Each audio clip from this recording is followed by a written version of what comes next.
Hanya tersisa 60 menit sebelum kontrak senilai 1 triliun rupiah melayang. Di tengah kepanikan itu, seorang CEO wanita yang terkenal dingin nyaris kehilangan harapan. Namun, siapa yang menyangka? Penyelamat yang dinanti bukanlah pakar teknologi lulusan luar negeri, melainkan seorang pemuda berseragam biru pudar yang sehari-harinya hanya dianggap sebagai tukang pel. Bagaimana mungkin seorang office boy bisa mengalahkan tim IT profesional dan menyelamatkan perusahaan raksasa dari kehancuran? Dan apa rahasia besar yang disembunyikan pemuda itu di balik ember pelnya? Simak kisah selengkapnya hanya di saluran Ken Arok Productions. Sebelum kita lanjut ke ceritanya, pastikan kalian menekan tombol subscribe, like, dan tulis komentar di bawah agar tidak ketinggalan kisah seru lainnya. Saya doakan bagi teman-teman yang sudah subscribe dan like, semoga rezekinya mengalir deras seperti air, diberikan kesehatan yang paripurna, keberkahan dalam setiap langkah, dan selalu bahagia bersama keluarga tercinta. Amin ya robbal alamin. Oh ya, coba tulis di kolom komentar, kalian menonton video ini dari kota atau daerah mana saja? Semoga doa-doa baik kita dikabulkan oleh Tuhan semesta alam. Baiklah, mari kita masuk ke bagian pertama. Suasana di lantai 45 gedung pencakar langit Megatama Group sore itu lebih panas daripada aspal Jakarta di siang bolong. Padahal, pendingin ruangan sudah dipasang pada suhu terendah. Ini adalah hari Jumat yang seharusnya tenang, namun berubah menjadi neraka bagi seluruh divisi teknologi perusahaan. Di ujung meja rapat berlapis kaca tebal, Yulita berdiri dengan wajah merah padam. Wanita berusia 27 tahun ini dikenal sebagai Ratu SSCBD karena ketegasannya yang tanpa ampun. Namun kali ini, ketegaran itu tampak retak. Tangannya gemetar saat menunjuk ke arah layar besar di dinding yang menampilkan layar hitam dengan tulisan merah mengerikan, sistem terkunci. Tepat 1 jam lagi, pukul 5 sore, adalah batas akhir pengumpulan dokumen tender untuk proyek Nusantara Digital. Nilai proyeknya tidak main-main, mencapai 1 triliun rupiah. Jika dokumen itu tidak terkirim tepat waktu, bukan hanya uang yang hilang, tapi jabatan Yulita sebagai CEO juga akan terancam digulingkan oleh pamannya yang licik di Dewan Direksi. Yulita membanting tumpukan kertas ke meja, membuat belasan staf IT yang ada di ruangan itu tersentak kaget. "Kalian semua dibayar mahal untuk apa?" teriak Yulita, suaranya bergetar menahan tangis dan amarah. "Kenapa server data presentasi bisa terkunci di saat-saat terakhir begini? Saya tidak mau dengar alasan. Buka kuncinya sekarang juga." Manajer IT, seorang pria parubaya yang perutnya membuncit, menyeka keringat dingin di dahinya dengan sapu tangan yang sudah basah kuyup. Dia memberanikan diri menjawab dengan suara mencicit. "Maafkan kami, Bu Yulita. Ini serangan virus pengunci data jenis baru. Enkripsinya sangat rumit. Kami sudah mencoba segala cara, tapi sistem menolak akses kami. Butuh waktu minimal 24 jam untuk membongkar kodenya secara manual. Kami benar-benar tidak bisa melakukannya dalam 1 jam." Mendengar itu, tubuh Yulita lemas. Dia terduduk kembali di kursi kebesarannya. 24 jam? Itu sama saja dengan kiamat. Dalam 1 jam, portal pemerintah akan ditutup. Jika Megatama gagal submit, tamatlah riwayat kepemimpinannya. Dia memijat pelipisnya yang berdenyut kencang, membayangkan wajah kecewa mendiang ayahnya yang mewariskan perusahaan ini. Di tengah ketegangan yang mencekam itu, tidak ada satupun orang yang menyadari kehadiran sosok lain di sudut ruangan. Di sana, seorang pemuda jangkung dengan seragam office boy berwarna biru lusuh sedang berjongkok. Namanya Satria. Dia sedang mengepel tumpahan kopi yang tadi tidak sengaja disenggol oleh salah satu staf yang panik. Satria bergerak tanpa suara, seolah dia tidak ada di sana. Wajahnya tertutup poni rambut yang agak panjang, menyembunyikan tatapan matanya yang tajam. Sambil memeras kain pel ke dalam ember, telinga Satria menangkap setiap istilah teknis yang diteriakkan oleh tim IT. Dia melirik sekilas ke layar besar yang menampilkan barisan kode error. Satria mendengus pelan, sangat pelan hingga tidak ada yang mendengar. Dia mengenali pola serangan itu. Itu bukan virus canggih seperti yang dibilang si manajer IT. Itu hanya skrip pengunungan sederhana yang dibuat oleh pemula. Satria menggelengkan kepala prihatin. Dia ingin sekali masa bodoh, menyelesaikan pekerjaannya, lalu pulang ke kosan sempitnya. Tapi melihat Yulita yang menelungkupkan wajah di meja, Terlihat begitu putus asa dan sendirian di tengah keramaian anak buahnya yang tidak becus, hati kecil Satria terusik. Dia tahu kuncinya. Dia tahu cara membukanya kurang dari 10 menit. Namun, apakah pantas seorang tukang pel ikut campur urusan triliunan rupiah? Yulita menatap nanar ke arah pintu kaca yang baru saja tertutup rapat di belakang punggung manajer IT dan para stafnya. Beberapa detik sebelumnya, wanita itu meledak dalam amarah, mengusir semua orang keluar karena muak melihat wajah-wajah bingung yang tidak memberikan solusi. Kini, keheningan di ruang rapat eksekutif itu justru terasa lebih menyakitkan dan menekan dada daripada keributan tadi. Perlahan, topeng, Ratu Es, yang selama ini ia kenakan mulai retak. Yulita bukan lagi CEO yang tak tersentuh. Di momen ini, ia hanyalah seorang perempuan muda yang memikul beban terlalu berat di pundaknya. Ia memejamkan mata, membiarkan rasa takut yang sejak tadi ia tahan akhirnya merembes keluar. Bayangan pamannya, Pak Herman, yang tersenyum sinis sambil memegang cerutu, terus menghantui pikirannya. Jika proyek ini gagal, pamannya itu pasti akan dengan senang hati melengsarkannya dari kursi pimpinan saat rapat umum pemegang saham minggu depan. "Maafkan Yulita, Pak," bisiknya lirih, suaranya parau menahan tangis. Ia merasa telah gagal menjaga warisan perusahaan yang dibangun ayahnya dengan darah dan keringat. Yulita membenamkan wajahnya ke telapak tangan. Bahunya mulai berguncang pelan. Ia ingin menangis sekeras-kerasnya, namun egonya menahan air mata itu agar tidak jatuh. Ia merasa sangat sendirian di puncak gedung pencakar langit ini, dikelilingi kemewahan yang terasa dingin dan asing. Tiba-tiba, ia merasakan hawa keberadaan orang lain di dekatnya. Yulita tersentak. Ia mengira sekretarisnya masuk tanpa izin. Dengan cepat ia menghapus sudut matanya dan mendongak dengan tatapan garang, siap untuk melontarkan bentakan lagi. "Saya bilang jangan ganggu Sa." Kalimatnya terhenti di tenggorokan. Bukan sekretaris ataupun manajer yang berdiri di sana. Di samping mejanya, berdiri Satria, si pemuda office boy yang tadi ia abaikan keberadaannya. Tangan pemuda itu, yang sedikit kasar namun bersih, dengan hati-hati meletakkan sebotol air mineral dingin yang tutupnya sudah dibuka, lengkap dengan beberapa lembar tisu kering di sampingnya. Satria tidak menatap mata Yulita. Ia menunduk sopan, menjaga pandangannya tetap ke arah meja, seolah paham bahwa seorang atasan tidak ingin terlihat lemah di depan bawahan terendah. Tidak ada senyum mengejek atau tatapan kasihan di wajah pemuda itu, hanya ekspresi datar yang menenangkan. "Maaf Bu, diminum dulu airnya supaya lebih tenang," ucap Satria dengan nada suara yang rendah dan sopan. "Ibu butuh tenaga kalau mau marah-marah lagi nanti." Ucapan itu sederhana, bahkan sedikit lancang untuk ukuran seorang petugas kebersihan, tetapi anehnya tidak terdengar menyinggung di telinga Yulita. Justru, nada bicara Satria terdengar tulus, tanpa kepalsuan yang biasa ia dengar dari para penjilat di kantor ini. Yulita tertegun, menatap botol air itu, lalu beralih menatap wajah Satria yang sebagian tertutup rambut.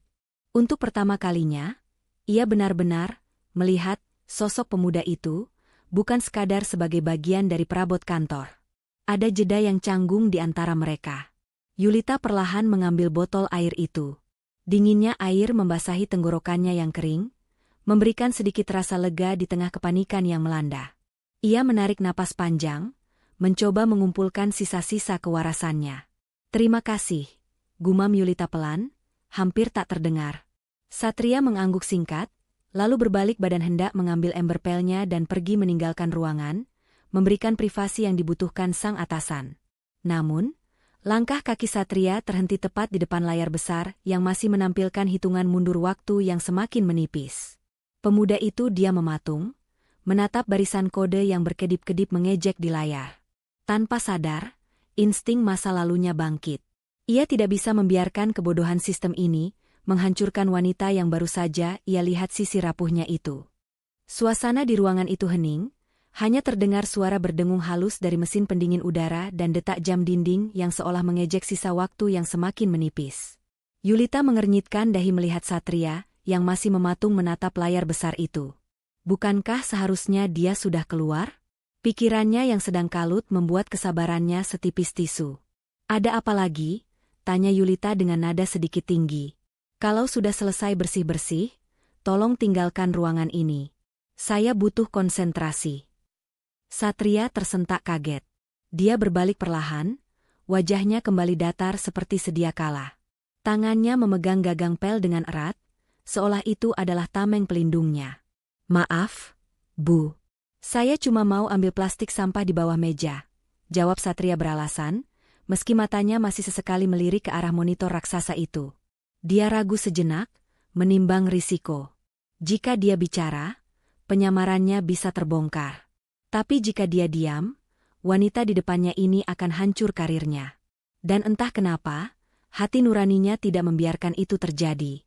"Tapi Bu," sambung Satria tiba-tiba, suaranya terdengar ragu namun tegas. "Kalau boleh saran, itu di layar sepertinya bukan virus ganas seperti kata bapak-bapak tadi." Yulita melongo. Dia menatap pemuda berseragam biru itu dengan tatapan tidak percaya. Apa yang baru saja dia dengar? Seorang office boy mau mengajari CEO soal teknologi? "Kamu ngomong apa?" tanya Yulita bingung bercampur tersinggung. Satria menghela napas panjang, melupakan sejenak peran sebagai bawahan yang lugu. Dia menunjuk layar dengan telunjuknya. "Itu cuma looping script atau perintah berulang yang sederhana, Bu. Kayak mainan anak kecil yang sengaja dipasang buat nakut-nakutin. Tampilannya memang seram, seolah-olah data terkunci, padahal aslinya cuma menutupi layar utama. Sistem di belakangnya masih jalan normal." Satria melangkah maju satu langkah, matanya kini berbinar antusias, lupa kalau dia sedang bicara dengan pemilik gedung. "Ibu coba tekan tombol Alt sama F4 di keyboard secara bersamaan buat menutup paksa tampilan merah itu. Terus kalau dia minta password admin darurat, coba masukkan angka 0909. Biasanya itu kode bypass standar yang sering lupa diganti sama teknisi malas." Yulita terdiam 1000 bahasa. Mulutnya sedikit terbuka. Penjelasan itu meluncur begitu lancar dari mulut Satria, penuh dengan istilah teknis namun terdengar sangat masuk akal. Tidak ada gagap, tidak ada keraguan. Sosok di depannya ini tiba-tiba terlihat bukan seperti tukang pel, melainkan seperti seorang ahli strategi yang sedang membaca peta perang. Namun, sedetik kemudian, Satria sadar dia sudah bicara terlalu banyak. Dia melihat tatapan menyelidik Yulita yang tajam menusuk. Seketika itu juga, aura jeniusnya lenyap. Bahunya merosot, dan wajah panik yang konyol kembali muncul. Anu Bu, maksud saya, itu saya pernah lihat di film hacker yang saya tonton di pos satpam." "Hehe," Satria tertawa canggung sambil menggaruk kepalanya yang tidak gatal. Dia buru-buru menyambar ember pelnya. "Permisi Bu, saya mau sikat toilet lantai 3 dulu." "Mari Bu." Tanpa menunggu jawaban, Satria melesat keluar ruangan setengah berlari, hampir saja terpeleset oleh lantai yang baru dipelnya sendiri. Pintu tertutup dengan bunyi klik, meninggalkan Yulita yang masih terpaku menatap pintu kosong itu, lalu beralih menatap laptopnya yang masih menampilkan layar merah menyala. Antara percaya dan tidak. Tapi apa ruginya mencoba saran gila dari seorang office boy? Jari telunjuk Yulita melayang gemetar di atas papan ketik laptopnya. Matanya berpindah-pindah antara jam dinding yang terus berdetak tanpa ampun dan tombol-tombol di hadapannya. Waktu tersisa tinggal 45 menit. Pilihan yang ada di benaknya sangat gila. Mempercayai ucapan seorang pemuda pembersih lantai, atau membiarkan karirnya hancur lebur sore ini juga. "Ini konyol," gumam Yulita pada dirinya sendiri, merasa putus asa. Masa depan perusahaan ini bergantung pada omongan petugas kebersihan. Namun, rasa penasaran dan desakan waktu mengalahkan akal sehatnya. Dengan napas tertahan, Yulita menekan tombol Alt dan F4 secara bersamaan. Jantungnya berdegup kencang saat layar laptop berkedip sekali. Ajaib. Tampilan merah mengerikan bertuliskan sistem terkunci itu lenyap seketika, berganti menjadi kotak kecil yang meminta kata sandi administrator. Dengan tangan gemetar karena antusias, Yulita mengetik angka yang tadi disebutkan Satria. 0909. Ia menekan tombol enter dengan keras. Sistem terbuka. Yulita hampir berteriak kegirangan. Dia bisa melihat wallpaper laptopnya dan ikon-ikon folder kerjanya kembali. Harapan itu nyata. Namun, senyumnya langsung layu dalam hitungan detik. Ketika ia mencoba membuka folder bertuliskan Tender Nusantara, sebuah kotak dialog baru muncul. Kali ini bertuliskan, akses ditolak. Enkripsi lapis kedua terdeteksi. Masukkan kunci dekripsi 256 bit. Yulita memukul meja dengan frustrasi. Satria benar soal cara masuknya, tapi dia tidak bilang ada kunci ganda. Yulita sadar, pemuda itu tahu lebih banyak daripada yang dia katakan. Satria bukan sekadar menebak, dia paham struktur sistem ini. Tanpa membuang waktu sedetik pun, Yulita bangkit dari kursi mahalnya. Dia berlari keluar ruangan, mengabaikan tatapan bingung para staf yang masih berkumpul di lorong. Langkah kaki Yulita yang memakai sepatu hak tinggi menggema cepat di lantai marmer, menuju satu-satunya tempat di mana Satria mungkin bersembunyi, pantry. Benar saja. Di ruang kecil yang berbau sabun lemon itu, Satria sedang berdiri membelakangi pintu. Dia sedang memeras kain pel di wastafel dengan santai, seolah tidak ada krisis dunia yang sedang terjadi. Yulita menerobos masuk, napasnya tersengal-sengal. Tanpa basa-basi, dia langsung menyambar pergelangan tangan Satria yang masih basah dan berbusa. "Ikut saya sekarang," perintah Yulita tegas, matanya menyalang tajam. Satria terlonjak kaget, hampir menjatuhkan kain pelnya. Dia menatap ngeri pada tangan Sio cantik yang kini memegang tangannya yang kotor. Bu Yulita? Tunggu, tangan saya kotor. Bu, bau sabun lantai. Nanti baju ibu kotor." "Saya tidak peduli mau bau sabun atau bau sampah," seru Yulita sambil menarik paksa Satria agar berjalan mengikutinya. "Cara yang kamu kasih tadi cuma berhasil setengah. Sekarang folder utamanya masih terkunci. Kamu pasti tahu cara bukanya, kan?" Satria mencoba menahan langkahnya, membuat tumit sepatunya berdecit di lantai. Wajahnya pucat pasi. "Waduh, Bu, saya kan sudah bilang tadi cuma lihat di film. Sumpah, saya nggak ngerti apa-apa lagi. Saya cuma office boy, Bu. Nanti kalau saya salah pencet malah meledak gimana?" Yulita berhenti mendadak di koridor sepi. Dia membalikkan badan, menatap Satria dengan tatapan yang bisa membekukan air mendidih. Dia tahu pemuda ini sedang bersandiwara. Waktu tinggal 30 menit, dan dia tidak punya waktu untuk berdebat sopan. "Dengar ya, Satria," ucap Yulita dengan nada rendah namun penuh ancaman, wajahnya mendekat ke wajah Satria. "Saya tahu kamu bukan orang bodoh. Sekarang kamu punya dua pilihan. Masuk ke ruangan saya dan selesaikan apa yang kamu mulai. Atau..." Yulita memberi jeda dramatis, matanya menatap lurus ke manik mata Satria. "Atau saya teriak, 'Maling,' sekarang juga. Biar satpam menyeret kamu ke kantor polisi. Kamu mau pilih yang mana?"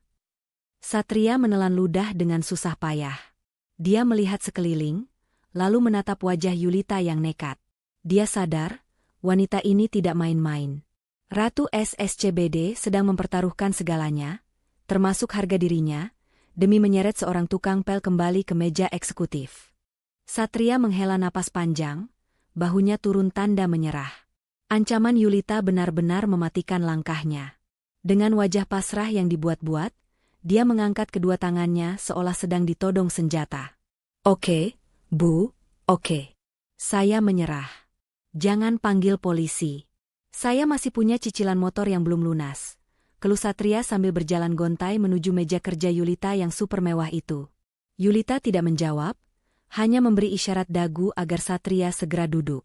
Pemuda itu menghempaskan tubuhnya ke kursi ergonomis berlapis kulit mahal yang biasanya diduduki sang CEO. Awalnya terlihat canggung, seragam biru lusuhnya tampak sangat kontras dengan kemewahan kursi direktur itu. Namun, begitu jari-jari Satria menyentuh tepian laptop, atmosfer di ruangan itu berubah drastis dalam sekejap mata. "Sahabat Ken Arok, kalian harus bayangkan momen ini." Satria yang tadi membungkuk dan gagap, tiba-tiba menegakkan punggungnya. Tatapan matanya yang tadi sayu dan menghindari kontak mata, kini menajam, fokus sepenuhnya pada layar di hadapannya. Aura seorang office boy yang lugu lenyap tanpa bekas, digantikan oleh aura dominan seorang ahli teknologi yang seolah sudah ribuan kali menghadapi situasi seperti ini. Tanpa ragu, jari-jari Satria mulai menari di atas papan ketik. Kecepatannya tidak masuk akal. Suara ketikan tombol terdengar berirama, cepat, dan presisi, seolah dia sedang memainkan sebuah simfoni piano yang rumit. Layar laptop yang tadi hanya menampilkan kotak dialog membosankan, kini berubah menjadi layar hitam penuh dengan barisan kode berwarna hijau yang bergerak turun dengan kecepatan kilat. Yulita berdiri di samping meja, mematung dengan mulut sedikit terbuka. Dia belum pernah melihat seseorang mengetik secepat itu, bahkan manajer itnya sekalipun. Satria tidak sekadar mengetik, dia sedang membongkar, membedah, dan menyusun ulang pertahanan sistem perusahaan dalam hitungan detik. Di tengah kesibukannya, Satria bergumam pelan, seolah sedang berbicara pada dirinya sendiri, namun cukup keras untuk didengar Yulita. "Dasar amatir," desis Satria sambil menggelengkan kepala, matanya tetap terpaku ke layar. "Siapa sih yang nulis skrip enkripsi sampah begini? Strukturnya berantakan, celah keamanannya banyak banget. Ini MAH kerjaan hacker magang yang baru belajar coding dari tutorial gratisan." Mendengar gumaman itu, jantung Yulita berdesir aneh. Bukan karena hinaan Satria terhadap sistemnya, melainkan karena nada suara pemuda itu. Suaranya terdengar berat, percaya diri, dan penuh otoritas. Yulita mencuri pandang ke wajah samping Satria. Di bawah pendar cahaya layar laptop yang kebiruan, garis rahang Satria terlihat tegas. Rambut depannya yang sedikit gondrong jatuh menutupi dahi, membuatnya harus menyibakkannya sesekali dengan gerakan yang, entah kenapa, terlihat sangat maskulin di mata Yulita. Untuk pertama kalinya, Yulita melupakan status sosial mereka. Di matanya saat ini, tidak ada atasan dan bawahan. Yang ada hanya seorang pria cerdas yang sedang bekerja keras menyelamatkan nyawanya. Dan dalam hati kecilnya, Sang Ratu Es harus mengakui satu hal. Pria ini terlihat sangat seksi saat sedang serius. Detik-detik berlalu bagaikan pasir yang lolos dari genggaman. Di layar laptop, jam digital di sudut kanan bawah menunjukkan pukul 16.58. 2 menit lagi. Hanya 2 menit yang memisahkan Megatama Group dari kejayaan atau kehancuran total. Yulita berdiri di samping kursi dengan tangan meremas sandaran kursi begitu kuat, hingga buku-buku jarinya memutih. Napasnya tertahan di kerongkongan. Satria tidak lagi bergumam. Wajahnya kini sedingin es, namun jemarinya bergerak semakin liar, seolah sedang berpacu melawan dewa waktu. Dia mengetikkan barisan perintah terakhir untuk menerobos dinding api server pemerintah yang sebentar lagi menutup akses. "Tahan sebentar sedikit lagi," bisik Satria, matanya tak berkedip. "Ayolah, jangan crash sekarang." Tiba-tiba, Satria menekan tombol enter dengan satu sentakan keras yang penuh keyakinan. Layar hitam itu berkedip sekali, lalu lenyap. Tampilan desktop kembali normal, dan sebuah notifikasi hijau muncul di tengah layar, "Dekripsi berhasil. File siap diunggah." Tanpa perlu disuruh, Yulita langsung menyambar mouse. Dengan tangan yang masih gemetar hebat, ia mengklik tombol "Unggah dokumen" pada portal tender yang sudah ia buka sejak tadi. Bilah kemajuan atau loading bar bergerak lambat, membuat jantung rasanya mau copot. 90%, 98, dan tepat saat jam digital berganti ke angka pukul 17, tulisan besar muncul di layar, "Sukses.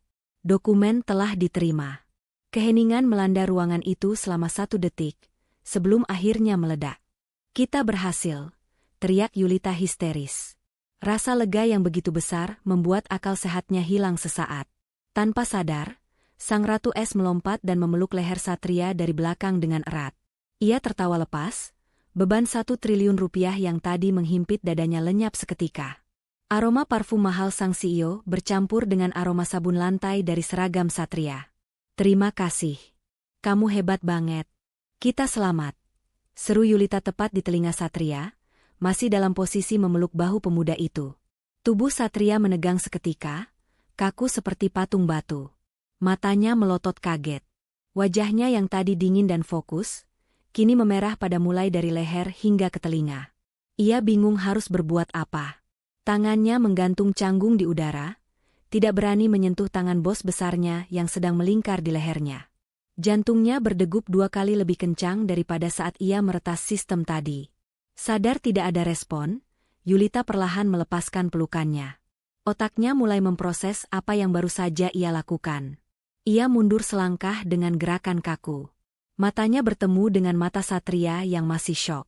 Keheningan canggung, atau awkward silence, menyelimuti mereka berdua. Yulita berdeham keras, wajahnya ikut memerah karena malu setengah mati. Maaf, ucap Yulita salah tingkah, buru-buru merapikan blazer dan rambutnya, berusaha mengembalikan wibawanya yang baru saja runtuh. Itu tadi refleks. Jangan GR kamu. Satria menunduk dalam-dalam, menyembunyikan senyum tipis yang hampir lolos dari bibirnya. Ia berdiri perlahan dari kursi kebesaran itu, kembali membungkukkan badan layaknya seorang bawahan. Siap, Bu. Tidak apa-apa. Saya mengerti, jawab Satria pelan. Yulita menarik napas panjang, mencoba memasang kembali topeng dinginnya, meski pipinya masih terasa panas. Ia menunjuk arah pintu dengan dagunya, tidak berani menatap mata Satria terlalu lama. Bagus. Kerja kamu lumayan. Sekarang, kamu boleh kembali mengepel. Dan ingat, kejadian di ruangan ini, jangan sampai ada satu orang pun yang tahu. Mengerti? Mengerti, Bu. Permisi, jawab Satria sopan. Ia mengambil ember pelnya dan berjalan keluar dengan langkah cepat. Namun sesaat sebelum pintu tertutup, Yulita bisa melihat bahu pemuda itu sedikit berguncang, sepertinya dia sedang menahan tawa. Pintu tertutup, meninggalkan Yulita yang kembali sendirian, namun kali ini dengan perasaan yang campur aduk antara lega, malu, dan debaran aneh yang belum pernah ia rasakan sebelumnya. Keesokan paginya, matahari Jakarta bersinar terik seperti biasa, namun suasana hati Yulita tidak secerah cuaca di luar.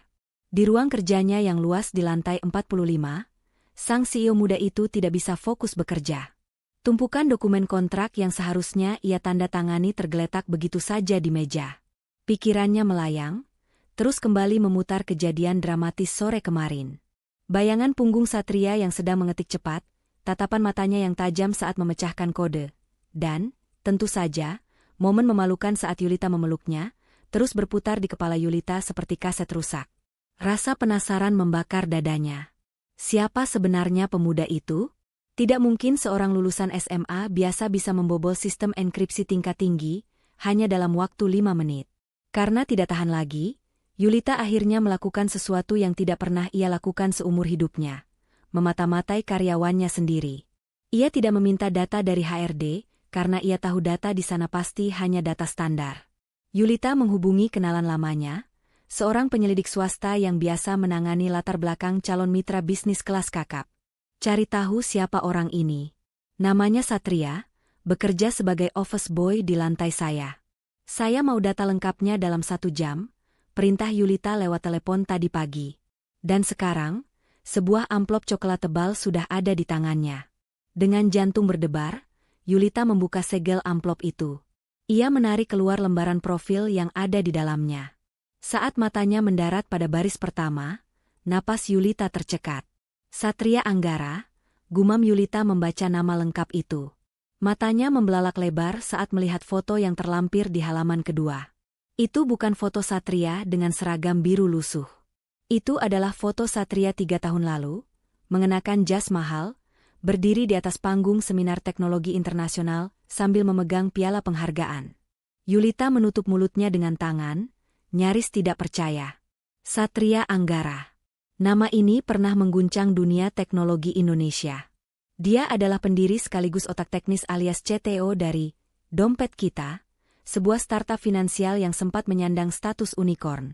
Dia disebut-sebut sebagai anak ajaib, jenius coding yang digadang-gadang akan menjadi miliarder termuda. Namun, laporan itu juga memuat kisah kelamnya. 3 tahun lalu, Satria menghilang dari peredaran setelah dituduh menggelapkan dana investor dan mencuri data pengguna. Berita hancurnya reputasi Satria sempat menjadi headline di mana-mana. Rekan bisnisnya menendangnya keluar, dan nama Satria masuk dalam daftar hitam industri. Dia dilarang bekerja di perusahaan teknologi manapun. Yulita menyandarkan punggungnya ke kursi, merasa lemas seketika. Jadi, selama ini, orang yang setiap pagi mengepel lantai ruangannya, orang yang sering ia suruh membuang sampah bekas makan siangnya, adalah seorang jenius yang jatuh miskin karena fitnah? Rasa bersalah perlahan merayap di hati Yulita. Dia membayangkan betapa hancurnya harga diri Satria.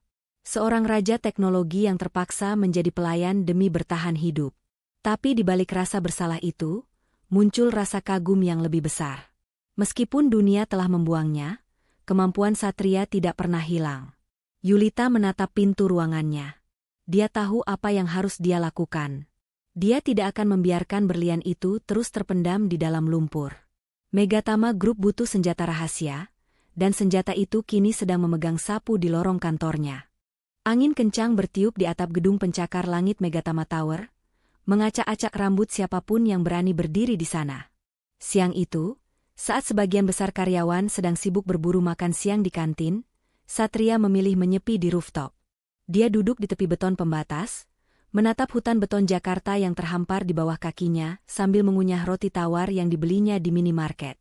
Ketenangan itu pecah ketika pintu besi di belakangnya terbuka dengan kasar. Satria menoleh dan mendapati Yulita berdiri di sana. Napas wanita itu sedikit terengah, rambut panjangnya berkibar liar diterpa angin, namun tatapan matanya tajam menusuk, seolah sedang mengunci target buruan. Satria buru-buru berdiri, menyembunyikan rotinya ke belakang punggung. Bu Yulita? Maaf Bu, saya cuma istirahat sebentar. Saya akan segera turun. Berhenti bersandiwara, Satria Anggara, potong Yulita dingin. Dia menyebut nama lengkap itu dengan penekanan yang membuat darah Satria berdesir. Satria terpaku. Topeng lugunya runtuh seketika. Dia tahu, hari ini pasti akan datang, tapi dia tidak menyangka akan secepat ini. Bahunya merosot, dia membuang napas panjang dan menatap Yulita dengan tatapan lelah. Tatapan seorang pria yang sudah terlalu sering dikhianati dunia. Jadi ibu sudah tahu, kata Satria pelan, suaranya terdengar pasrah. Silakan, Bu. Pecat saya sekarang. Atau lapor polisi kalau ibu percaya berita bohong itu. Saya sudah biasa diusir. Yulita melangkah maju mendekati bibir atap, berdiri tepat di samping Satria. Dia tidak membawa surat pemecatan, melainkan menyodorkan tangan kanannya yang terbuka. Saya tidak peduli dengan gosip murahan itu. Saya melihat kemampuan kamu kemarin, dan itu bukan kemampuan seorang kriminal, ucap Yulita tegas. Saya mau tawarkan kesepakatan. Jadilah konsultan bayangan saya. Pinjamkan otak jeniusmu untuk Megatama. Kita lawan musuh-musuh bisnis saya. Sebagai gantinya, saya akan berikan kamu akses ke tim hukum terbaik perusahaan untuk membersihkan nama baikmu dan menyeret pengkhianat yang menjebakmu dulu ke penjara. Mata Satria membelalak. Tawaran itu bagaikan air di tengah gurun pasir. Kesempatan untuk membalas dendam dan membersihkan namanya adalah impiannya selama 3 tahun ini.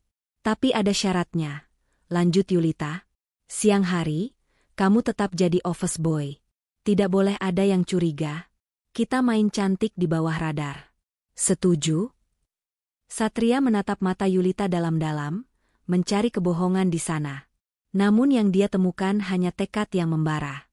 Perlahan, Satria menjabat tangan Yulita. Deal.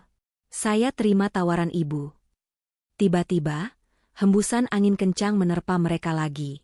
Rambut panjang Yulita tertiup ke depan, menutupi wajah cantiknya hingga menempel di lipstik. Yulita kesulitan merapikannya karena tangannya memegang tas kerja. Tanpa sadar, tangan Satria terulur. Dengan gerakan yang sangat lembut dan hati-hati, jari-jari Satria menyisir rambut Yulita, menyelipkannya ke belakang telinga sang atasan. Sentuhan jari kasar Satria di kulit halus sekitar telinga Yulita, membuat waktu seolah berhenti. Jantung Yulita berdegup kencang, sebuah sensasi sengatan listrik yang aneh menjalar di tengkuknya. Rambut ibu berantakan, gumam Satria pelan, matanya terkunci pada manik mata Yulita. Jarak wajah mereka begitu dekat, hingga Yulita bisa mencium aroma samar sabun yang kini terasa menenangkan. Sadar akan ketegangan yang berbahaya itu, Satria buru-buru menarik tangannya dan mundur selangkah. Saya turun duluan, Bu. Lantai 5 belum dipel. Satria berbalik dan berjalan cepat meninggalkan rooftop. Meninggalkan Yulita yang masih mematung memegang telinganya yang memerah, bertanya-tanya kesepakatan macam apa yang baru saja ia buat, kesepakatan bisnis, atau awal dari masalah hati yang lebih rumit. Malam itu, langit Jakarta diselimuti awan mendung, menyembunyikan bintang-bintang dari pandangan. Namun, di sebuah penthouse mewah di lantai teratas apartemen kawasan Senopati, lampu-lampu kota yang berkelap-kelip di bawah sana menjadi pemandangan yang tak ternilai harganya. Ini adalah markas baru untuk operasi rahasia mereka. Kantor terlalu berisiko, terlalu banyak mata dan telinga yang siap bergosip. Bel pintu berbunyi. Yulita, yang baru saja selesai mandi, berlari kecil menuju pintu. Ia melupakan satu hal penting. Malam ini ia bukan CEO Megatama, melainkan hanya Yulita, wanita biasa yang lelah bekerja. Saat pintu terbuka, Satria berdiri di sana. Penampilannya sangat berbeda. Tidak ada lagi seragam biru kusam yang kebesaran. Malam ini, ia mengenakan hoodie hitam pas badan dan celana jeans, dengan rambut yang sedikit basah dan disisir rapi ke belakang. Yulita sempat tertegun sejenak. Pemuda di hadapannya ini terlihat seperti model majalah gaya hidup, bukan petugas kebersihan kantornya. Namun, kejutan itu ternyata timbal balik. Satria juga mematung di ambang pintu. Matanya membelalak lucu menatap sang atasan. Yulita tidak mengenakan blazer formal atau gaun malam elegan. Sang ratu SSCBD itu kini berdiri mengenakan piyama sutra berwarna merah muda dengan motif kartun beruang kecil yang menggemaskan. Rambutnya digelung asal-asalan dengan jepit rambut plastik. "Masuk," perintah Yulita cepat, wajahnya memerah saat menyadari arah pandangan Satria. "Dan kalau kamu berani ketawa melihat baju saya, kontrak kita batal." Satria menggigit bibir bawahnya kuat-kuat, menahan tawa yang sudah di ujung lidah. "Siap, Bu." Tidak ketawa. Cuma beruangnya lucu, godanya pelan sambil melangkah masuk. Suasana kaku perlahan mencair saat mereka mulai bekerja. Mereka duduk di karpet bulu tebal di ruang tengah, dengan laptop dan berkas-berkas berserakan di sekitar meja kopi. Satria menjelaskan celah keamanan pada aplikasi pesaing yang bisa mereka manfaatkan secara legal. Yulita mendengarkan dengan seksama, sesekali mengangguk kagum. Kecerdasan Satria benar-benar memukau. Cara dia menjelaskan strategi rumit menjadi bahasa sederhana, membuat Yulita sadar betapa berharganya aset yang ia miliki ini. 2 jam berlalu, perut Yulita berbunyi nyaring, memecah keseriusan diskusi tentang algoritma enkripsi. "Ibu punya makanan?" tanya Satria polos. Yulita menggeleng. Kulkasnya kosong, hanya berisi air mineral dan masker wajah. Dia terbiasa makan di luar atau pesan antar, tapi malam ini terlalu larut untuk menunggu delivery. "Ada mie instan di lemari dapur." "Cuma itu," jawab Yulita pasrah. Tanpa banyak bicara, Satria bangkit menuju dapur bersih yang sepertinya jarang tersentuh itu. Dengan cekatan, dia merebus air, memotong cabai rawit yang tersisa di kulkas, dan mengocok telur. 5 menit kemudian, 2 mangkuk mie kuah panas dengan aroma menggoda tersaji di meja kopi. Mereka makan berdampingan di lantai. Uap panas mengepul di antara wajah mereka. Yulita meniup minyak pelan, lalu melirik Satria yang makan dengan lahap. Ada perasaan hangat yang menjalar di dada Yulita, dan itu bukan karena kuah pedas. Melihat Satria yang santai, tanpa kepura-puraan, membuat tembok pertahanan Yulita runtuh perlahan. Di kantor, semua orang takut padanya atau ingin memanfaatkannya. Tapi di sini, duduk di lantai sambil makan mie instan, Satria memperlakukannya sebagai manusia biasa. "Enak?" tanya Satria tiba-tiba, menyadarkan Yulita dari lamunannya. "Lumayan," jawab Yulita gengsi, padahal dalam hati dia mengakui itu adalah mie instan ternak yang pernah dia makan. "Kamu ternyata pintar masak juga ya, selain pintar meretas." Satria tersenyum tipis, kali ini senyum yang tulus tanpa beban. "Anak kos harus serba bisa, Bu. Kalau nggak bisa bertahan hidup di Jakarta." Malam itu, di antara tumpukan dokumen rahasia dan mangkuk kosong, benih-benih rasa yang lebih dari sekadar rekan kerja mulai tumbuh tanpa mereka sadari. Kedamaian semu yang mereka nikmati ternyata tidak bertahan lama. Di balik layar, Rian, mantan rekan bisnis yang telah mengkhianati Satria, mulai mencium aroma bahaya. Kemenangan tender Megatama yang tiba-tiba membuat Rian curiga. Ia tahu Yulita tidak memiliki kapabilitas teknis untuk melawan serangan sibernya kemarin. Pasti ada orang lain di balik layar. Orang yang sangat hebat, atau mungkin orang dari masa lalu yang ia kira sudah tamat riwayatnya. Untuk membuktikan kecurigaannya, Rian tidak bermain kasar. Ia mengirim seorang mata-mata korporat bernama Hadi, yang menyamar sebagai auditor independen untuk meninjau kelayakan proyek. Siang itu, Hadi duduk di ruang kerja Yulita dengan senyum palsu yang menjijikan. Saat Yulita berbalik badan mengambil berkas di lemari, tangan Hadi bergerak secepat kilat. Ia mengeluarkan sebuah flash disk kecil berwarna hitam dari saku jasnya, dan menancapkannya ke port USB laptop Yulita yang sedang menyala. Itu bukan penyimpanan data biasa. Itu adalah rubber ducky, sebuah alat peretas fisik yang mampu menyedot seluruh password dan data rahasia, hanya dalam hitungan detik setelah ditancapkan. Lampu indikator merah pada alat itu mulai berkedip, tanda proses pencurian data sedang berjalan. Tepat saat itu, pintu ruangan terbuka. Satria masuk membawa nampan berisi 2 cangkir kopi panas. Langkahnya terhenti sejenak. Mata elangnya langsung menangkap kedipan lampu merah kecil di sisi laptop Yulita. Satria mengenali alat itu. Dulu, ia sendiri yang menulis kode pertahanannya. Jantung Satria berdegup kencang. Ia tidak mungkin berteriak, ada penyusup. Penyamarannya akan terbongkar, dan Hadi pasti akan mengelak.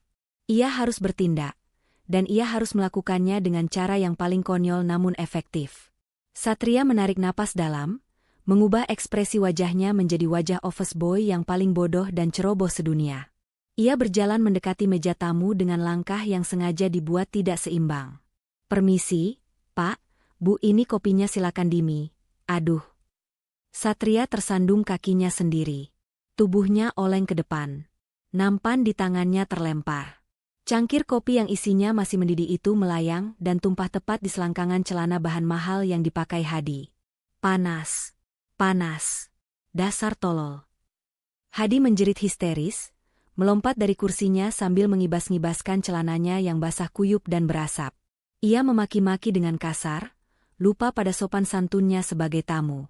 Di tengah kekacauan itu, Yulita ternganga kaget. Namun, Satria tidak membuang waktu. Sambil terus menunduk dan bergumam minta maaf berulang kali dengan nada panik yang dibuat-buat, tangannya menyambar serbet di meja. Ia berpura-pura mengelap tumpahan kopi di dekat laptop.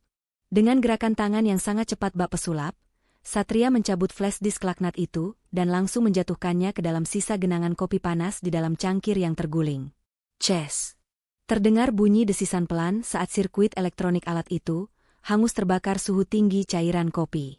"Maaf, Pak. Ampun, Pak. Saya tidak sengaja. Lantainya licin banget." Ratap Satria sambil terus mengelap meja dengan heboh, memastikan alat bukti itu benar-benar rusak total. Yulita yang awalnya hendak marah, tiba-tiba melihat tangan Satria yang diam-diam memberi kode jempol di balik punggungnya. Ia melirik ke dalam cangkir kopi dan melihat flash disk asing yang kini berenang di sana. Seketika itu juga, Yulita mengerti. Kemarahannya langsung berubah menjadi upaya menahan tawa mati-matian. Ia berdeham keras, memasang wajah galak untuk menutupi aksi heroik konyol itu. "Satria, kamu ini bagaimana sih? Keluar kamu. Bikin malu saya saja," bentak Yulita, mengedipkan sebelah matanya ke arah Satria yang sedang di posisi membelakangi Hadi. Rencana mereka berhasil, data perusahaan selamat, meski harus mengorbankan celana tamu tak diundang tersebut. Malam itu, jam dinding digital di dashboard mobil sedan mewah operasional kantor menunjukkan pukul 2 dini hari. Yulita duduk bersandar di kursi penumpang depan dengan mata terpejam. Wajah cantiknya tampak sangat lelah. Serangan berita negatif di media massa yang menuduh perusahaannya tidak kompeten benar-benar menguras energinya. Seharian ini dia habiskan untuk rapat klarifikasi, dimarahi investor, dan menahan tangis di toilet. Mobil itu melaju membelah jalanan Jakarta yang mulai lengang. Namun, yang menyetir bukan sopir pribadinya, melainkan Satria. Pemuda itu nekat mengambil kunci mobil dari tangan Yulita saat melihat bosnya itu nyaris pingsan saat hendak pulang. "Kita mau kemana, Satria?" tanya Yulita lemah tanpa membuka mata. "Rumah saya arahnya ke selatan, bukan putar balik ke sini." "Kita perlu bensin, Bu." "Bukan bensin mobil, tapi bensin buat jiwa ibu yang sudah kering kerontang," jawab Satria santai sambil memutar setir dengan satu tangan. 15 menit kemudian, mobil itu berhenti di antrean layanan tanpa turun atau drive-thru sebuah restoran cepat saji 24 jam. Yulita melongo saat Satria memesan 2 paket burger ukuran besar, kentang goreng jumbo, dan 2 gelas soda. "Kamu gila? Saya tidak makan junk food. Kalorinya tinggi, nanti." "SSTT," potong Satria sambil menyodorkan bungkusan kertas coklat yang berminyak dan harum itu ke pangkuan Yulita. "Malam ini ibu bukan CEO. Malam ini ibu cuma manusia biasa yang butuh karbohidrat. Makan, atau saya putar lagu dangdut kencang-kencang." Yulita mendengus kesal, tapi perutnya berkhianat dengan berbunyi nyaring. Satria terkekeh pelan. Dia melajukan mobil lagi, bukan ke arah rumah Yulita, tapi memarkirkannya di bahu jalan layang Antasari yang sepi. Dari sana, pemandangan gedung-gedung tinggi Jakarta terlihat seperti hutan lampu yang diam dan tenang. Mereka makan dalam diam di dalam kabin mobil yang hening. Yulita menggigit burgernya ragu-ragu, tapi suapan pertama itu terasa seperti surga. Rasa gurih daging dan saus yang berantakan meledak di mulutnya. Tanpa sadar, dia makan dengan lahap, melupakan etika makan meja bundar yang selama ini mengekangnya. "Kenapa di sini?" tanya Yulita setelah menelan kunyahan terakhirnya, sambil menatap lampu kota. Satria menoleh, menatap profil samping wajah Yulita yang diterangi lampu jalan. "Karena cuma di sini ibu bisa makan belepotan saus, tanpa takut dihakimi investor atau difoto wartawan. Di sini, ibu aman." Mendengar itu, Yulita menoleh.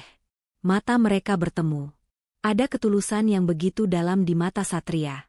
Tiba-tiba, Yulita merasakan matanya memanas. Bukan karena sedih, tapi karena merasa dihargai. Selama ini orang hanya melihatnya sebagai mesin pencetak uang, tapi Satria melihatnya sebagai wanita yang butuh ruang untuk bernapas. "Terima kasih, Satria," bisik Yulita, suaranya serak. Tanpa sadar, tangan Yulita bergerak mencari tisu di konsol tengah mobil. Di saat yang sama, tangan Satria juga bergerak hendak mengambilkan tisu untuk membersihkan sisa saus di sudut bibir Yulita. Jari-jari mereka bersentuhan di atas tuas persneling. Sentuhan itu lembut, tapi efeknya seperti sengatan listrik ribuan volt. Keduanya terdiam, tidak ada yang menarik tangan. Yulita bisa merasakan hangatnya tangan kasar Satria, tangan seorang pekerja keras yang kini menjadi satu-satunya pegangan baginya di tengah badai. Suasana di dalam mobil itu mendadak menjadi sangat intim, mengubah dinginnya AC menjadi kehangatan yang menjalar sampai ke hati. Kebahagiaan di Jakarta ibarat embun pagi di atas aspal panas. Ia menguap begitu cepat sebelum sempat dinikmati. Pagi itu, Yulita melangkah masuk lobi kantor dengan perasaan yang jauh lebih ringan. Bayangan makan burger di pinggir jalan semalam masih menyisakan senyum tipis di bibirnya. Namun, senyum itu lenyap seketika saat ia menyadari atmosfer kantor yang berbeda. Para karyawan berbisik-bisik dalam kelompok kecil, menatapnya dengan pandangan takut bercampur curiga. Begitu Yulita lewat, mereka bubar seperti semut yang disiram air. Belum sempat Yulita menaruh tas di mejanya, sekretarisnya menerobos masuk dengan wajah pucat pasi, membawa sebuah tablet. "Ibu harus lihat ini sekarang," katanya dengan suara gemetar. Di layar tablet itu, terpampang judul berita utama dari sebuah portal bisnis digital yang paling berpengaruh. "Skandal Megatama. Raksasa properti mempekerjakan kriminal siber buronan sebagai karyawan rahasia." Di bawah judul itu, terpampang foto Satria, setengah wajahnya yang sedang memakai seragam office boy disandingkan dengan foto lamanya saat skandal startup dulu. Identitasnya bocor. Seseorang telah memotretnya diam-diam dan mengirimkannya ke pers. Telepon di meja Yulita berdering nyaring, panggilan darurat dari ruang rapat Dewan Direksi. 5 menit kemudian, Yulita berdiri sendirian di ujung meja panjang ruang rapat. Di hadapannya, duduk para pemegang saham tua dan pamannya, Pak Herman, yang menatapnya seperti sekumpulan serigala yang siap menerkam domba. "Kau sudah gila, Yulita," bentak Pak Herman sambil melempar koran ke tengah meja. "Demi Tuhan, kau membiarkan seorang penipu, seorang maling data yang di-blacklist seluruh industri, berkeliaran di server perusahaan kita? Kau mau saham kita anjlok ke titik nol? Dia bukan kriminal." Yulita membalas bentakan itu dengan suara lantang yang menggetarkan ruangan. Tangannya mengepal kuat di sisi tubuhnya. Berita itu bohong. Tuduhan masa lalu itu tidak pernah terbukti di pengadilan. Satria adalah korban fitnah, sama seperti kita sekarang. Korban, cibir salah satu direktur. Dia racun, Yulita. Dan kau meminumnya. Kami menuntut dia dipecat sekarang juga dan diserahkan ke polisi, atau posisimu sebagai CEO kami cabut hari ini juga. Kalau kalian pecat dia, kalian harus pecat saya juga. Yulita mengebrak meja, air mata kemarahan menggenang di pelupuk matanya. Orang yang kalian sebut sampah itu adalah orang yang menyelamatkan kontrak 1 triliun kita minggu lalu. Tanpa dia, kalian semua tidak akan menerima dividen tahun ini. Dia lebih kompeten daripada seluruh tim Itmahal yang kalian banggakan itu. Suasana hening mencekam. Tidak ada yang tahu bahwa di sebuah gudang kecil di lantai dasar, di antara tumpukan kardus sabun dan sapu ijuk, Satria sedang duduk di lantai yang dingin. Di pangkuannya ada ponsel butut yang menayangkan rekaman CCTV ruang rapat itu secara real-time. Dia mendengar semuanya. Dia melihat wanita yang dicintainya itu bertarung sendirian melawan dunia demi membelanya. Hati Satria remuk redam. Dia melihat Yulita gemetar menahan tangis namun tetap berdiri tegak menjadi tameng baginya. Satria sadar, selama dia ada di sana, dia hanya akan menjadi noda bagi reputasi Yulita. Keberadaannya adalah kelemahan terbesar Yulita. Dengan tangan gemetar, Satria mematikan layar ponselnya. Satu tetes air mata jatuh ke layar gelap itu. Dia tahu apa yang harus dia lakukan untuk menyelamatkan sang ratu. Meskipun itu artinya dia harus menghancurkan hatinya sendiri. 2 hari setelah insiden di ruang rapat, Grand Ballroom sebuah hotel bintang 5 di kawasan Bundaran HI dipadati oleh ratusan manusia. Ini adalah malam puncak Jakarta Tech Summit, ajang paling bergengsi di mana Megatama Group dijadwalkan meluncurkan aplikasi revolusioner mereka. Namun, di balik kemerlap lampu gantung kristal dan sorotan kamera media, ada ketegangan yang mencekik leher. Yulita berdiri di atas panggung yang megah itu sendirian. Dia berusaha tersenyum, meski hatinya hancur lebur. Dewan direksi memaksanya tampil untuk menyelamatkan muka perusahaan, sementara nasib Satria tidak diketahui rimbanya. Saat Yulita mulai berbicara tentang visi masa depan digital, tiba-tiba layar LED raksasa di belakangnya berkedip tak wajar. Materi presentasi yang sudah disiapkan lenyap, berganti menjadi layar statis yang menampilkan pesan error dan tuduhan kegagalan sistem. Suara dengung menyakitkan keluar dari pengeras suara, membuat hadirin menutup telinga. Di barisan depan VIP, Rian, mantan rekan Satria sekaligus dalang di balik semua kekacauan ini, tersenyum puas. Dia yakin karir Yulita tamat malam ini. Kepanikan melanda. Yulita terpaku, wajahnya pucat pasi. Dia menatap operator di belakang panggung yang juga kebingungan. Saat air mata keputusasaan nyaris jatuh, tiba-tiba seluruh lampu di ballroom padam total. Kegelapan menyelimuti ruangan, membuat semua orang terdiam menahan napas. Dalam gelap, terdengar suara langkah kaki yang mantap menaiki tangga panggung. Suara ketukan sepatu itu menggema, diikuti oleh suara mikrofon yang diketuk pelan. Mohon maaf atas gangguan teknis barusan, sebuah suara bariton yang tenang memecah keheningan. Sistem mendeteksi adanya hama yang mencoba masuk, jadi kami harus melakukan pembersihan sebentar. Lampu sorot tunggal menyala, menimpa sosok yang berdiri tepat di samping Yulita. Ribuan pasang mata terbelalak. Itu bukan petugas teknis hotel. Itu Satria. Namun, dia tidak memakai seragam biru. Dia mengenakan setelan jas hitam slim fit yang membalut tubuh tegapnya dengan sempurna, rambutnya ditata rapi, memancarkan karisma yang begitu kuat hingga membuat Yulita lupa cara bernapas. Satria, apa yang kamu lakukan? Bisik Yulita panik, turun. Mereka akan menangkapmu. Satria menoleh, tersenyum lembut, senyum yang menenangkan badai di hati Yulita. Dia tidak menjawab, melainkan berbalik menghadap audiens. Dia mengeluarkan ponselnya, menyambungkannya ke podium digital. Perkenalkan, nama saya Satria Anggara. Mungkin kalian mengenal saya sebagai buronan industri, atau mungkin sebagai office boy di kantor ini. Tapi malam ini, saya berdiri di sini sebagai arsitek keamanan Megatama. Jari Satria menekan layar ponselnya. Layar raksasa di belakang mereka kembali menyala. Bukan menampilkan presentasi produk, melainkan menampilkan barisan kode dan log data real-time. Serangan yang mematikan presentasi Ibu Yulita barusan berasal dari server eksternal yang mencoba menyuntikkan malware, jelas Satria lantang sambil menunjuk grafik aliran data di layar. Dan menariknya, jejak digital serangan ini mengarah ke satu alamat IP yang terdaftar atas nama perusahaan. Rian Teknologi. Satria menekan satu tombol terakhir.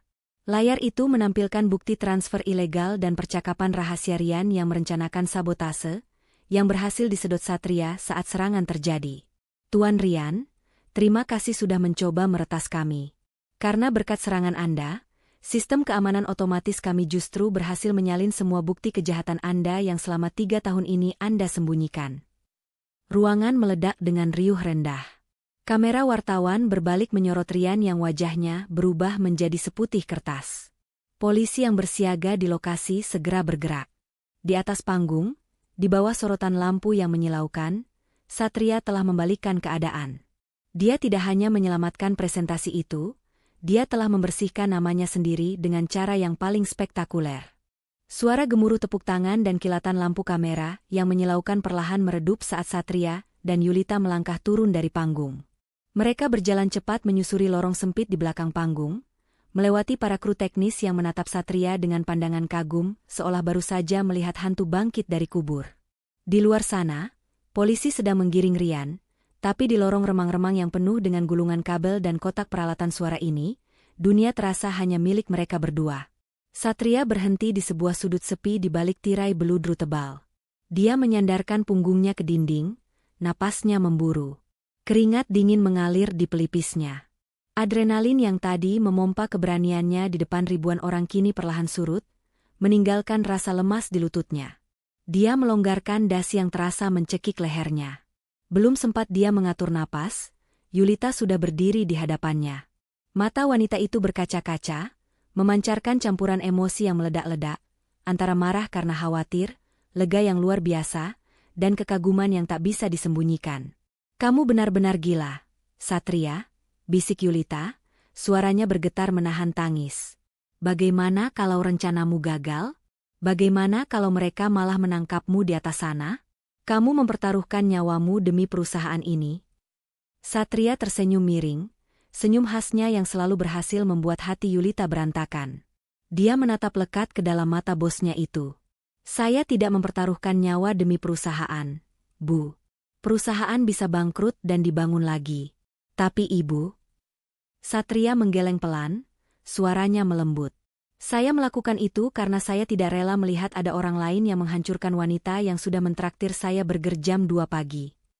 Mendengar itu, pertahanan diri Yulita runtuh total. Jarak status sosial, jabatan CEO dan office boy, semuanya lenyap tak berbekas. Tanpa mempedulikan beberapa kru panggung yang lalu lalang di kejauhan, Yulita maju selangkah. Tangannya bergerak cepat mencengkeram kerah jas mahal yang dikenakan Satria, menarik tubuh tegap pria itu menunduk ke arahnya. Detik berikutnya, Yulita mengecup pipi Satria. Bukan ciuman persahabatan, tapi sebuah ciuman impulsif yang penuh rasa terima kasih dan kasih sayang yang mendalam. Cukup lama, cukup hangat untuk membuat Satria mematung kaku seperti tersambar petir. Yulita melepaskan cengkeramannya, wajahnya merona merah padam, jauh lebih merah daripada saat dia marah. Dia merapikan rambutnya dengan salah tingkah, berusaha mengembalikan wibawanya yang berantakan. Anggap saja itu bonus kinerja kuartal ini," ucap Yulita terbata-bata, tidak berani menatap mata Satria. Satria menyentuh pipinya yang baru saja dicium, masih tidak percaya. Perlahan, senyum jahil merekah di wajahnya. Rasa lelahnya hilang seketika. "Cuma segitu bonus untuk menyelamatkan aset 1 triliun rupiah, goda Satria sambil mencondongkan tubuhnya sedikit, menantang. "Pelit sekali ibu bos ini. Kalau tahu bonusnya cuma di pipi, mending saya minta naik gaji saja tadi." Yulita melotot, lalu tertawa kecil sambil memukul pelan lengan Satria. Di balik panggung yang sempit dan berdebu itu, di antara hiruk-pikuk skandal yang baru saja berakhir, dua hati akhirnya berhenti menyangkal perasaan mereka. 1 bulan telah berlalu sejak malam penuh drama di Hotel Bintang 5 itu. Pagi ini, lobi utama gedung Megatama Group di kawasan SCBD terasa berbeda. Matahari pagi menembus dinding kaca, menyinari lantai marmer yang mengkilap, tempat di mana dulu seorang pemuda berseragam biru sering terlihat menunduk sambil mengepel noda kopi. Namun hari ini, tidak ada ember pel, dan tidak ada seragam lusuh. Pintu kaca otomatis terbuka. Suasana lobi yang riuh oleh percakapan karyawan mendadak senyap. Semua mata tertuju pada sosok yang baru saja melangkah masuk. Seorang pria dengan postur tegap berjalan penuh percaya diri. Ia mengenakan setelan jas abu-abu gelap potongan slim fit yang membalut tubuh atletisnya dengan sempurna, dipadukan dengan sepatu kulit hitam yang mengkilap. Rambutnya yang dulu gondrong dan menutupi mata, kini telah dipangkas rapi dengan gaya modern, mempertegas garis rahangnya yang maskulin. Bisik-bisik mulai terdengar seperti dengungan lebah. Itu Satria?" Si office boy yang dulu sering kita suruh beli gorengan, bisik seorang resepsionis kepada temannya, matanya tak berkedip menatap transformasi yang nyaris tak masuk akal itu. Ganteng banget, kenapa aku baru sadar sekarang? Sahut temannya dengan nada penyesalan yang mendalam. Banyak karyawati yang dulu memandang sebelah mata, kini menatap dengan tatapan memuja dan hati yang patah masal. Mereka baru menyadari bahwa pangeran tampan itu selama ini ada di depan mata mereka, menyamar sebagai rakyat jelata.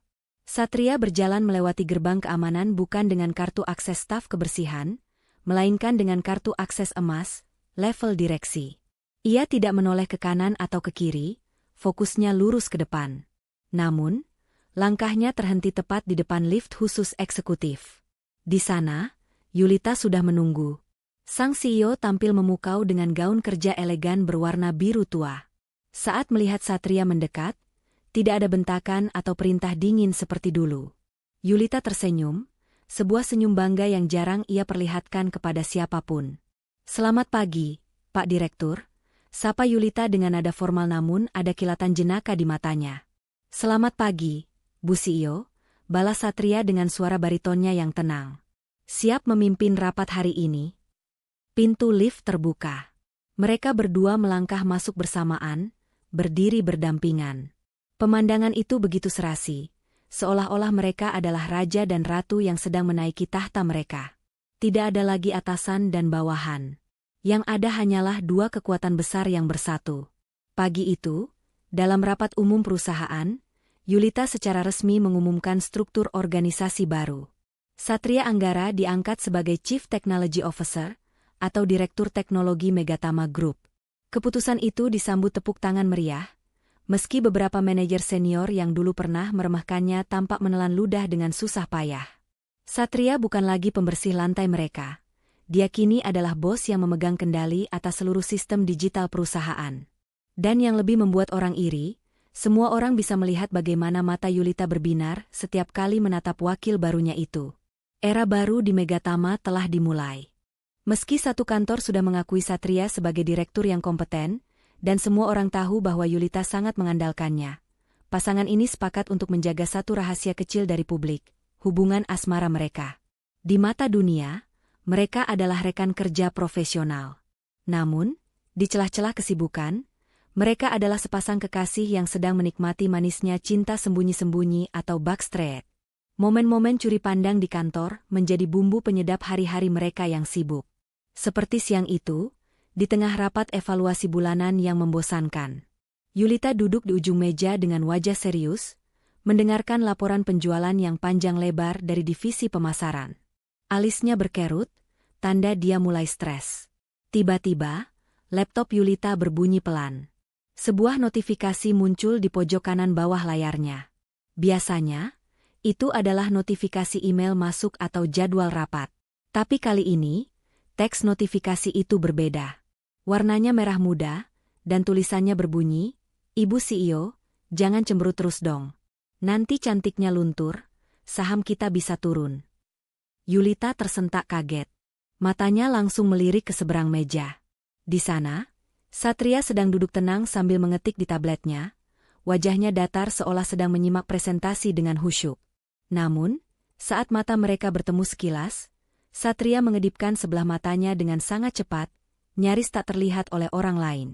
Yulita harus menggigit bibir bawahnya kuat-kuat agar tidak tersenyum lebar di depan para manajer. Pipinya memanas. Dia buru-buru mengetik balasan lewat aplikasi pesan instan kantor yang sudah dimodifikasi Satria agar terenkripsi khusus untuk mereka berdua.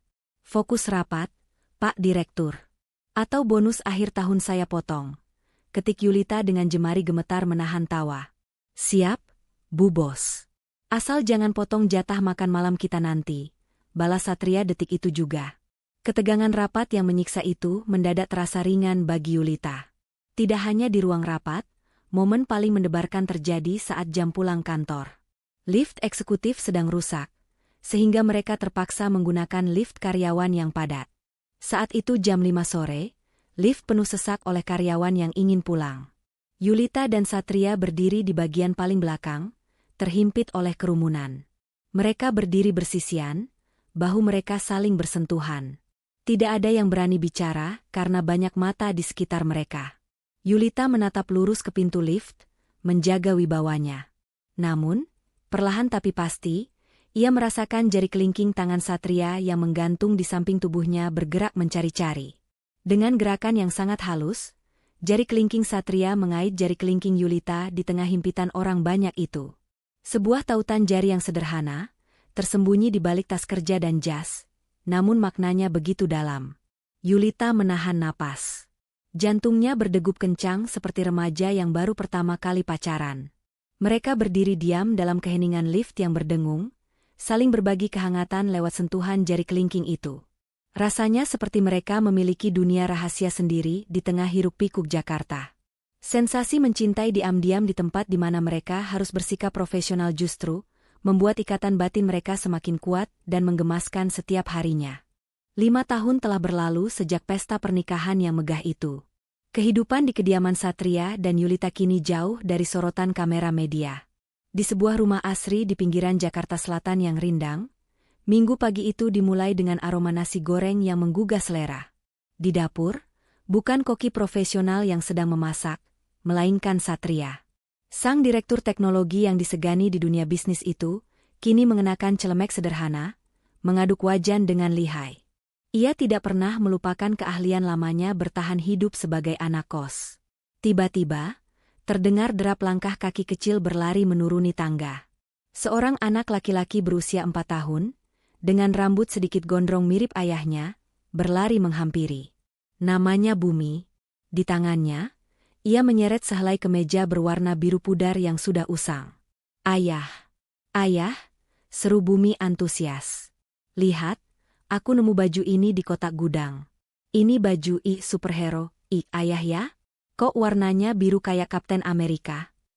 Yulita muncul di belakang putranya sambil tersenyum geli.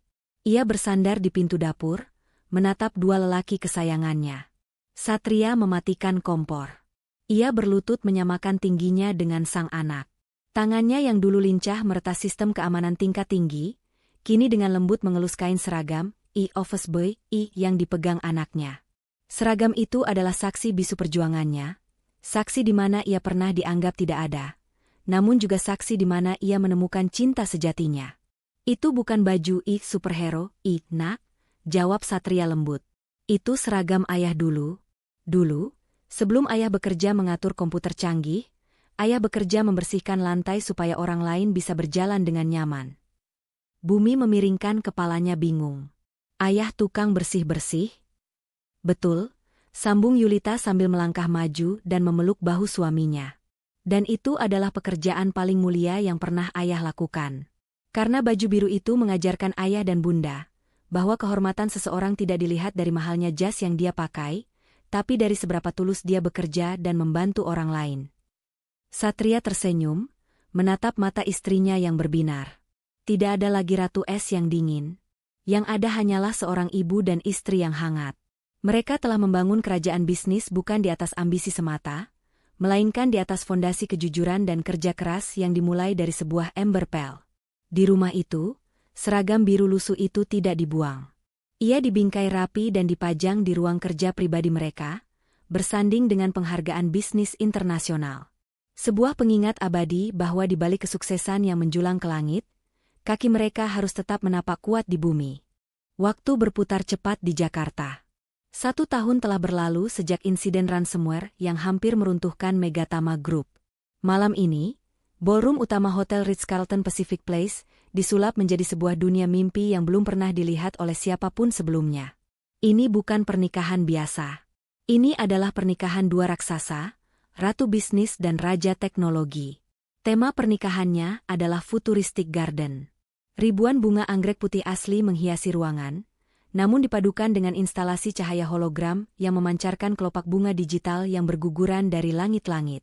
Para tamu undangan, yang terdiri dari pejabat, selebriti, hingga seluruh staf office boy teman lama Satria, masuk bukan dengan menunjukkan kartu kertas, melainkan memindai undangan berbentuk tablet kristal tipis yang dibagikan khusus. Suasana hening saat pintu raksasa terbuka. Lampu sorot memutih, mengarah ke satu titik. Yulita melangkah masuk. Gaun pengantinnya adalah mahakarya, Perpaduan sutra klasik dengan serat optik halus yang membuatnya bersinar redup, seperti cahaya bulan setiap kali ia bergerak. Ia terlihat bukan hanya cantik, tapi juga agung. Di ujung altar, Satria menunggu. Pria yang dulu hanya berani menatap sepatu Yulita saat mengepel lantai, kini berdiri tegak dengan mata berkaca-kaca menatap wanita impiannya berjalan mendekat. Saat Yulita sampai di hadapannya, Satria mengulurkan tangan. Genggaman mereka erat, seolah berjanji tak akan pernah melepaskan satu sama lain lagi, tidak peduli seberapa keras badai bisnis atau kehidupan menerpa. Pendeta telah selesai membacakan pemberkatan. Kini giliran mereka bertukar cincin. Saat Satria menyematkan cincin platinum sederhana namun elegan di jari manis Yulita, sang pengantin wanita mendekatkan wajahnya, berbisik pelan dengan senyum jahil yang hanya bisa didengar oleh Satria. Siapa yang menyangka? Ratu SSCBD akhirnya menikah sama tukang pel lantainya sendiri. Satria tertawa kecil, sebuah tawa bahagia yang menular. Ia menatap mata Yulita lekat-lekat, lalu membalas bisikan itu sebelum mencium kening istrinya. Dan siapa yang menyangka, mantan office boy itu sekarang memiliki aset paling berharga di dunia ini, yaitu hati kamu. Sorak-sorai meledak memenuhi ruangan saat mereka akhirnya berciuman resmi sebagai suami istri. Karyawan Megatama bertepuk tangan paling keras, menjadi saksi hidup perjalanan cinta yang bermula dari ember pel dan berakhir di pelaminan. Nah, sahabat Ken Arok, itulah akhir perjalanan kisah Satria dan Yulita. Sebuah cerita yang bermula dari kepanikan di lantai 45, berlanjut ke romansa nasi burger di pinggir jalan, dan bermuara pada keluarga kecil yang bahagia. Dari kisah ini kita belajar satu hal penting. Jangan pernah meremehkan siapapun hanya karena penampilan luarnya. Emas tetaplah emas meski tersembunyi di dalam lumpur, dan berlian tetaplah berlian meski dibungkus kain lap. Siapa tahu, orang yang hari ini kita abaikan, adalah orang yang kelak akan memegang kunci masa depan kita. Bagaimana menurut kalian tentang akhir kisah ini? Apakah kalian puas? Atau kalian punya ide cerita lain yang lebih seru? Tulis pendapat kalian di kolom komentar di bawah ya. Saya akan baca satu persatu. Sekali lagi, terima kasih banyak bagi kalian yang sudah setia mendengarkan dari awal sampai akhir. Bagi teman-teman yang sudah menekan tombol subscribe, dan menyukai video ini, saya doakan semoga rezekinya semakin lancar, usahanya dimudahkan, dijauhkan dari segala penyakit, dan selalu diselimuti kebahagiaan bersama orang-orang tersayang. Amin. Saya pamit undur diri. Sampai jumpa di kisah inspiratif berikutnya. Tetap di saluran kesayangan kita, Ken Arok Productions. Salam sejahtera.